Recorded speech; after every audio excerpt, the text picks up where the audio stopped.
welcome back to the stable. I'm Isaiah Rosner, and today I've got a special guest with me, my first guest on this podcast, Dylan Sorensen, from his podcast on the Colts and the rest of the NFL, Podcast My Football. He talks with all kinds of different NFL team, or fans, I should say, including a lot of different people from NFL subreddits, like r/Colts in our case, and then r/Jets, all kinds of that. But Podcast My Football is where he's from. So Dylan, welcome onto the show. Yeah, thank you for having me. All right, so each of us have come up with a list of the three, what we are going to call the keys to the Colts season this year.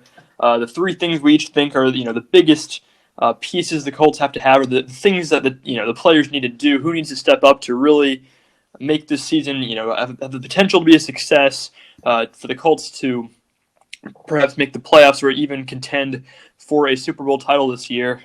So I'll go ahead and start. My first one that I have is that the wide receiver 2 needs to step up, because we know we have T.Y. Hilton. He's great, and he will be great, I think, for a few more years. But out of the few Colts young wide receivers, one of them needs to step up and prove they're a true number 2 wide receiver. You have the speedster in Paris Campbell, had just 127 yards in 7 games last year. Pascal did pretty well last year, 607 yards and 5 touchdowns, but he still needs to work on being a little bit more explosive perhaps. And then you have Michael Pittman Jr., the big guy who is a rookie wide receiver this year. Yeah, definitely. Yeah, I agree with that 100%. That's that was actually one of the things that I came up with as well as being a huge key there. So yeah, I definitely agree with that one. Yeah, and it will be interesting to see because, we really don't know how good our wide receivers are going to be this year, right? Because, of course, we know T.Y. Hilton, but then out of those 3 that I mentioned, any of them could be great or they could all be a flop. So it'll be really interesting to see how good the Colts wide receiver class is because, in my opinion, it could be anywhere from, top of the league to near the bottom of the league.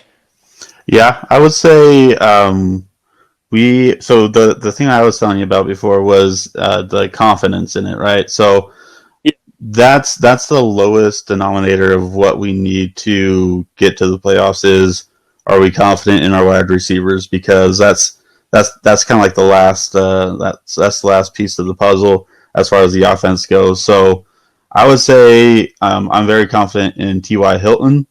And that is definitely something, as long as he's 100% ready to go, there's no question marks with T.Y. Hilton. And I think he's in the conversation to be top 10 in the league.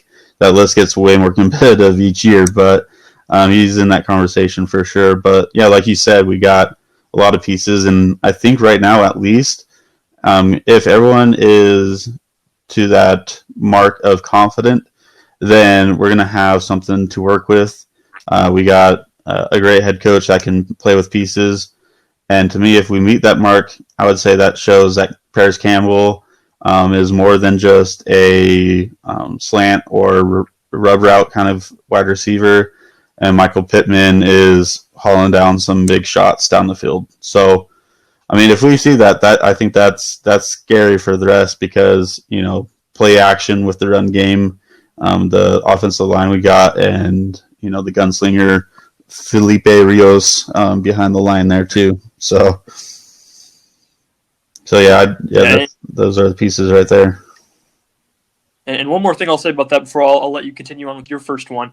I think out of all the things that Chris Ballard's done so great with this team, as of now, the one weakness I would say is drafting those wide receivers because of what we said is that none of them have really shown out, stepped up or anything. Hopefully, he proves us wrong with Michael Pittman Jr. this year, or even with Paris Campbell, showing that he's better than his injury-riddled rookie season. But that remains to be seen. Hopefully, Chris Ballard is good at pretty much every position on the NFL team. So the one thing I would just add real quick, though, that I think is very interesting about the wide receiver group this year is Reese Fountain, Desmond Patman, and how do I already forget his name? It's okay. I'm not good with names either. Zach Pascal, yeah. Sorry, Zach Pascal. I think after you got the 3 people that would assume are locks, you have Zach Pascal, who I think is going to be the number 4, irregardless at this point, and then you have Desmond Patman, Reese Fountain and whoever else is in that competition. But Reese Fountain is someone that can really change the game as far as the wide receiver group goes, as far as his physicality goes, and Desmond Patman as well is the same height as Michael Pittman, but he's got a little bit more shiftiness to him. So those are the two guys that like I'm going to be watching all camp for is who's going to break and who's going to make it. So, but yeah. Yeah, great stuff. Okay, Dylan, I'll let you go ahead and go to your first key. What do you have for that? Yeah, so my first key was Philip Rivers. I would say, I mean, it's kind of obvious at that point, but with that, rather than just saying Philip Rivers is our key to success, I would say there's two things specifically about that either makes or breaks our season, and that's with or without our defense, kickers, all that good stuff. So Philip Rivers can break out from kind of the mold of what Brissett was doing last year, and he can hit wide receivers downfield with Michael Pittman and T.Y. Hilton for sure there, and doing that without fear or without hesitation, hitting that with confidence. I think that's the biggest thing there that we need to see from Philip Rivers. I believe that's going to happen. And then the other thing I was going to say is having the win now motivation mentality, and just if we're down, it's we got to come back, but if we're on top, we got to go and expand the score. Not be careful, not be safe, and just go and be a dynamite offense as long as we're on the field. Yeah, and I'll add on to that. You said you want to make sure he's aggressive in late game situations, or pretty much the whole game. I think is what you were saying, and I think he will be. I think we've seen in his career that he can definitely do that. But the question is, to me, is if he can do that well, because I think there was even a game or two where Brissett really tried to be more aggressive, and it led to a few interceptions more than he was used to. So hopefully, Rivers can do that at a higher level and really make some of those throws. And I'm not saying he needs to be perfect. He doesn't need to be Patrick Mahomes or even what Andrew Luck was for us, but just good enough that he can make some good throws downfield or in medium routes, the kind of things that Brissett couldn't make. And really, as you said, you're exactly right. Being must-win mode, just try to win the game instead of trying not to lose. Brissett just being way too conservative at times last year with the ball. Mm-hmm. Well, and I think also with Brissett, I feel like given a different circumstance, he may be our quarterback this year because there's a lot of things that he did great, and he was able to run the offense well. I'm glad we kept him, but I think time and time again over the last half of the season, we saw hesitation, just blind spots, and not being able to put it where it needs to be. Like we saw early in the year, he nailed T.Y. Hilton, on the run away from I want to say it was Von Miller, and pinned T.Y. Hilton on the sidelines like 45 yards, on the run. Like he has that ability, but yeah, just being able to execute Frank Reich's system, I think that's going to make or break the season the most right now. Yeah, absolutely. I'll go ahead and move on to my second one, which is that we need to have, as the Colts, an elite rushing offense. And they kind of had that last year. I mean, I don't know, elite, they're borderline elite. The Colts had 2,130 yards as a team, which was seventh in the league. Marlon Mack had 1,091 yards, that is, and 8 touchdowns just on the ground in those 14 games. Of course, we know Frank Reich said he wanted a top 5 rushing offense. That didn't exactly happen. It was close. But to me, the rushing offense is just such an underrated aspect of the Colts game, because I think so much attention was put on Brissett last year. Oh, he can't make the plays, and that was true. But there were times when the Colts rushing offense just won the Colts games last year. I mean, we know the Chiefs game, it was so phenomenal, and it was mainly just due to that blocking. Quentin Nelson, probably the best run blocker in the league. Him and Jason Kelce are probably the two best, and I would say Nelson might even be number 1 right now.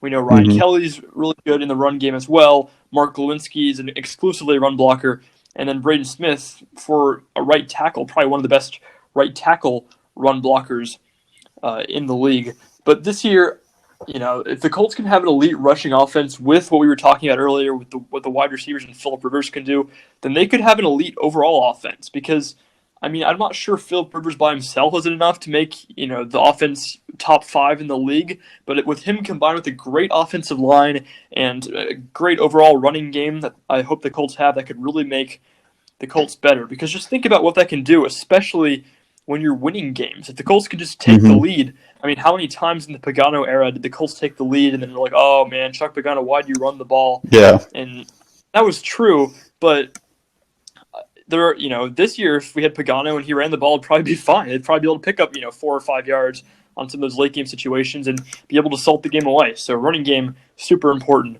to me. Oh, definitely. I would just add, top 7 in yards, yes, but I believe we're a top 3 rushing team.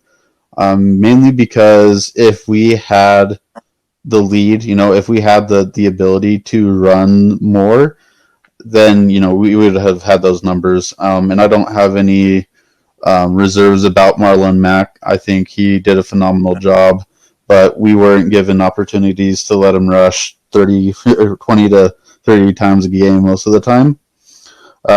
So I believe out of ability and game plan and everything like that, I think we're top 3. And then adding Jonathan Taylor, that's just going to blow the cap off the situation. I think we can put a strong foothold in the top 3 rushing teams in this year. But yeah, I think that's definitely the biggest key outside of what can make a difference between just having a good offense with Philip throwing, than having an elite offense with both engines churning at the same time. Yeah, and that just adds such a whole new dynamic to an offense. Again, I was talking about the Pagano era. Think about how much better Andrew Luck would have been if, in his prime, we had that great rushing offense. Because I know Andrew Luck had that in his last year, and people have said, oh, he played so great that year. But I think if we're being honest, that was not one of Andrew Luck's best years. I'm not going to say he played poorly. He played great, but compared to those, deep throws he was making before and all those great plays he was making, I feel like Andrew Luck actually wasn't making as many plays down the field as before. So if we could have maybe that year 3 Andrew Luck, the year that the Colts went to the AFC Championship, if we could have that coupled with this running game and this offensive line, this Colts team would be so good. So it just puts into perspective how much better the Colts team is now than it was in the past. But I just think having a good running game can, as I've said before, just make your offense go from good to absolutely elite and potential to be one of the top in the league. Definitely. Yeah, so if you want to go on to your second one, that's fine. Or if you have anything else to say about the rushing. No, yeah, I would say just with the rushing. I think you hit it perfectly. So I would just say I'm excited to see if Jonathan Taylor can, bring just the absolute scary running ability that he had at Wisconsin into the NFL. So I'm excited for him. My second one though was I listed it as Rocky Roads. I think that's just the best name possible for our cornerbacks. Yeah, but that's a good name there. I hadn't thought about that before. But yeah. Yeah. So I put that mainly because I wanted to talk about the cornerbacks. I think we all love. I almost was going to say Quincy Wilson. Kenny Moore. Quincy Wilson's over with the Indianapolis Jets over there. So, but Kenny Moore, I think he's our best corner. Obviously, he's not going to be on the outside every time. So I put Rock and Rhodes out there. I think the situation we have with Xavier is great. We got his old coaches there. Can be a good situation.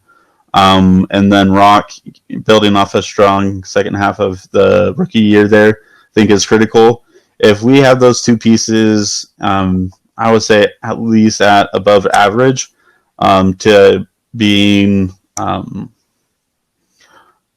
wouldn't say just above average, but just borderline great, then I think we would be A-okay on the defensive end, because it's not acceptable in my book to see Cortland Sutton just absolutely dominate rock there. That was I still see that Yeah, on our NFL. That one was tough, but respect. five Yeah, right for Rocky City. yeah. But I mean, Cortland's going to be one of the top wide receivers here shortly if he's not already. But no, I would say, yeah, that's like the last thing on this defense that I would say it's not, 100%. That's we know what's going to come out of that cornerback room. So um, I like having Rose in there for the leadership, the experience that he has, and then also the ability that he can get back to where he was before. There's a lot of stuff that involves behind that, but I don't doubt him yet.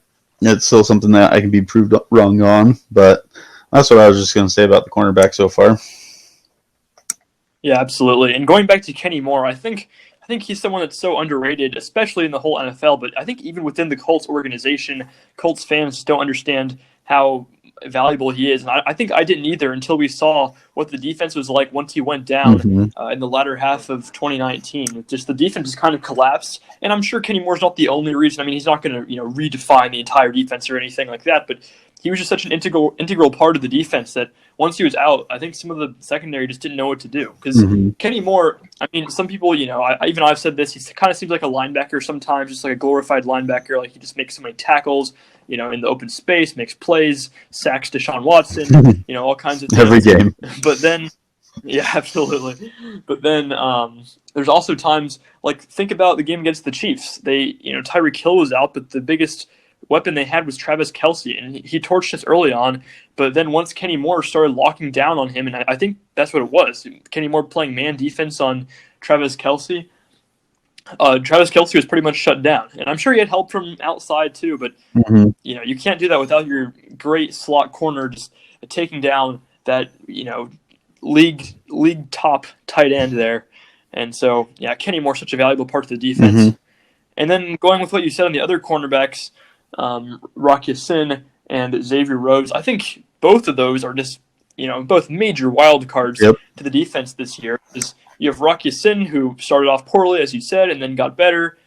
Hopefully he can transition into being an average starter, maybe even above average starter. And then you have Xavier Rhodes, who was he an All Pro? I think he was a first team All Pro, right? He was considered one of the top cornerbacks in the league just 2 or 3 Yeah. seasons ago. And then last year he just played horribly. I saw someone say that he was probably the worst Pro Bowler in recent Oh, memory. I think he just made the Pro Bowl because everyone assumed he was good, but he yeah. wasn't. No, that's true.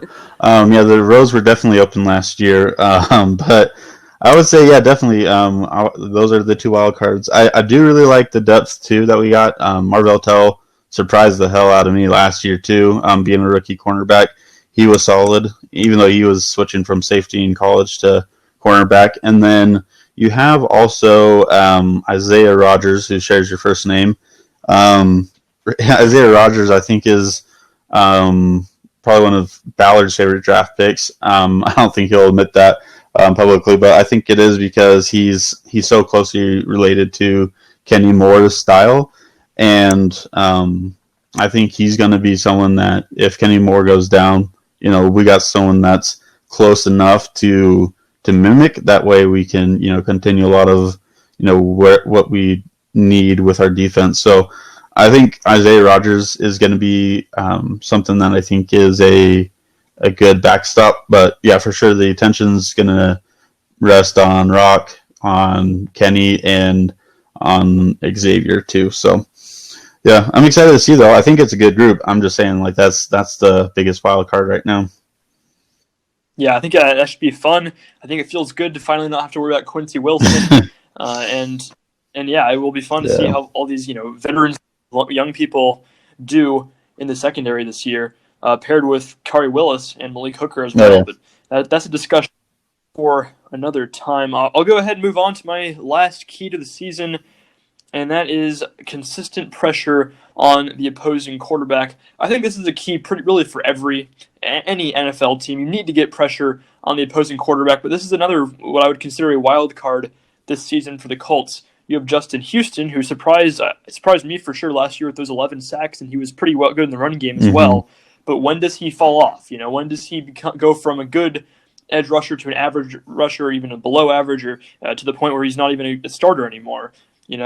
So I think the only sure piece you have on that defensive line, the guy you know will get to the passer, is the DeForest Buckner, who, of course, the Colts just traded for from the 49ers. 7.5 sacks last year, 12 the year before. But I have to believe if he hadn't had Nick Bosa and Dee Ford around him, he would have gotten more than those 7.5 sacks. But he's going to be great. I'm really excited for him. But besides that, if you consider Justin Houston's age, you don't have any other sure thing as far as rushing the passer goes. I would like to say Kemoko Turay is a sure thing. He had a great pass rushing grade with Pro Football Focus last year before he went down with that ankle injury, but his sack numbers just weren't quite there yet, so I think we don't really know quite or too much about him so far. This is a lot of the reason I kind of wanted the Colts to get Jadeveon Clowney. They didn't so far, but I do trust Ballard in that facet, so I don't think I'm super worried about that thing. But I think whether Turay can step up, whether Bannigan can step up, and whether Justin Houston can continue to be the good pass rusher that he is, will be really telling for how the defense performs overall this season. Oh, definitely. Yeah. The thing I would add there, too, is I'm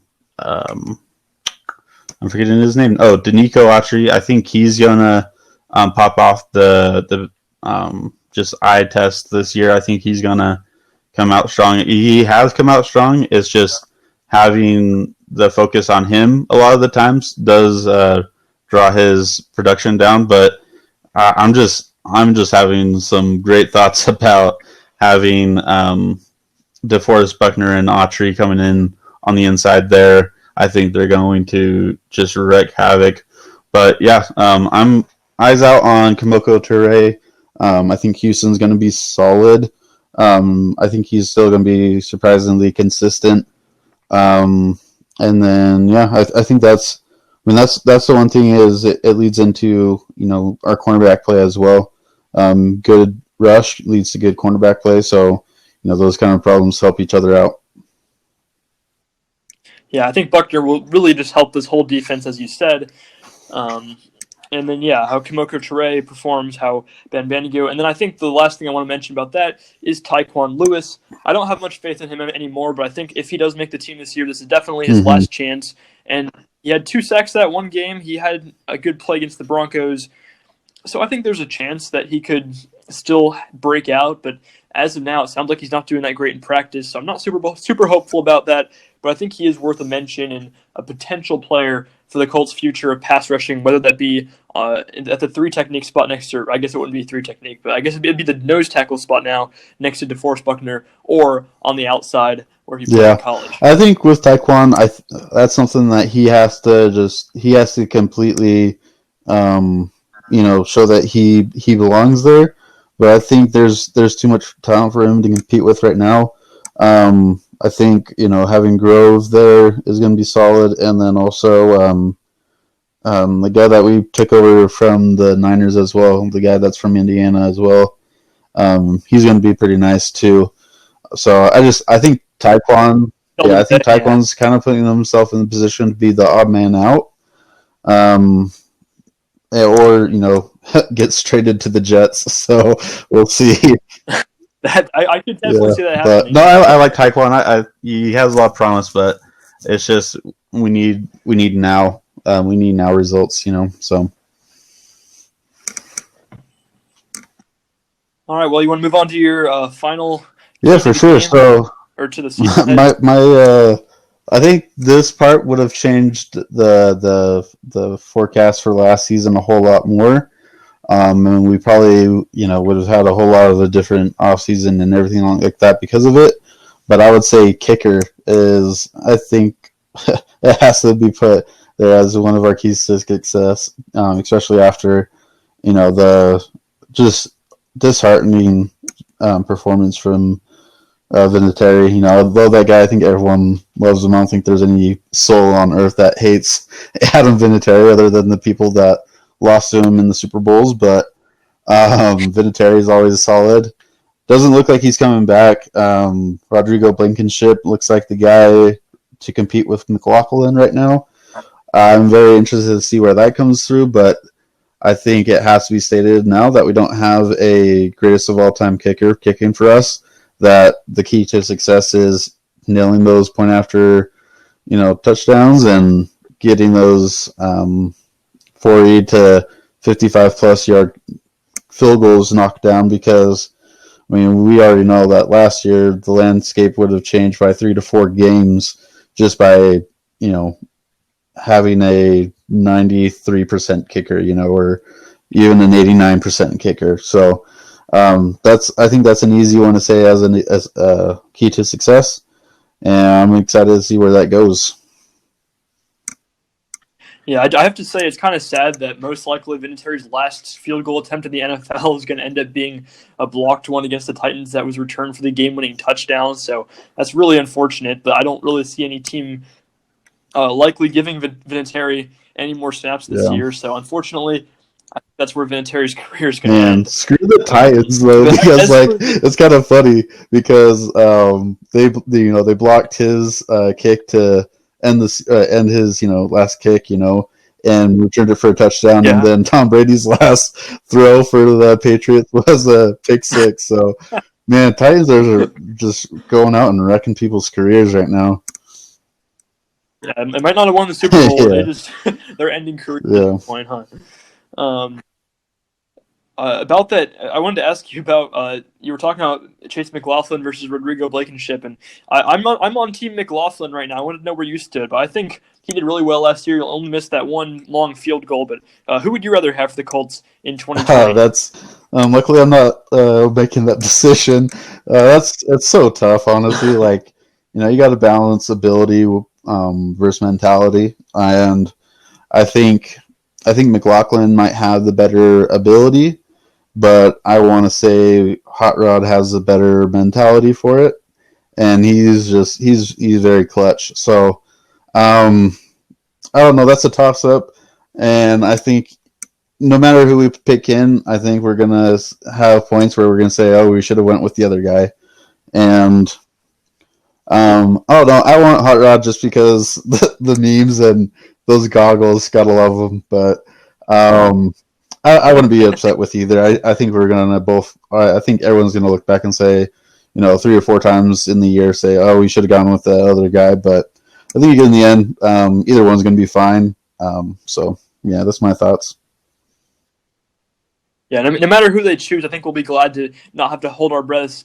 Every time an extra point has to be kicked. So that would certainly be nice. And like, it wasn't just like, oh, is it going to be a miss it? It was also like, well, if he misses it, do we have to take the old horse behind the shed kind of deal now? And that just made 2019 so bad for me. It's just like every season or every game, we got to go defend Vinny, and then he misses it. Then it's like, well, maybe next game. So yeah, those are my thoughts there. All right. Well, have any closing thoughts, Dylan? Because I think that's about all I've got for this season. I said wide receiver, 2 steps up, elite rushing offense, and consistent pressure on opposing quarterbacks. Any closing remarks, I would Dylan? just say, it's going to be a very interesting year. Not only with the coronavirus, but everything else that's going on too. I love where the Colts are taking everything, and I would just say that we can expect a lot out of our team this year, and I'm expecting at least 10 wins. Hoping for 12, and you get a playoff win or two, if not the whole ship and everything. So yeah, that's it, man. I'm good to go.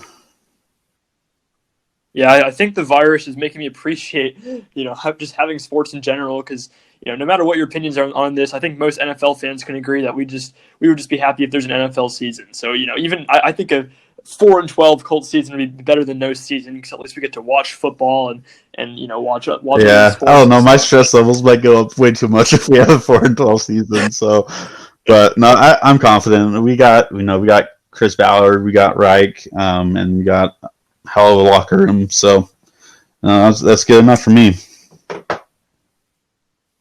All right. Well, I mentioned this at the beginning. I want to go ahead and ask you right before we close about your podcast. Of course, it's called Podcast My Football, and you said if anyone wants to talk with you, email you at podcastmyfootball@gmail.com. I'll put that in the description as well.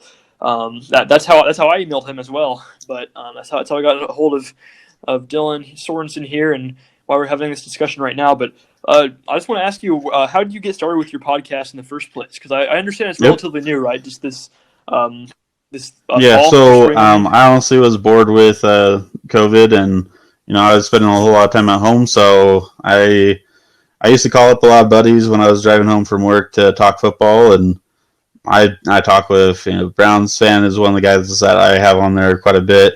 But none of my friends have the same football team, so I just get used to talking to a lot of different teams and keeping up with everyone. So yeah, so that invitation is always open to email me at Podcast My Football, even if you're not a Colts fan or you are a Colts fan. So we can get something going. I talk. It's not super structured, but we do have a little bit of an idea of what we're going to talk about before we get into it. So yeah.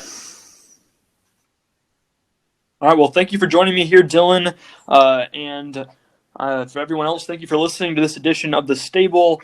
If you enjoyed it, go ahead and give it a thumbs up. If you didn't enjoy it, hit that thumbs down button. And if you want more great Colts-related content, make sure to subscribe for more content in the future.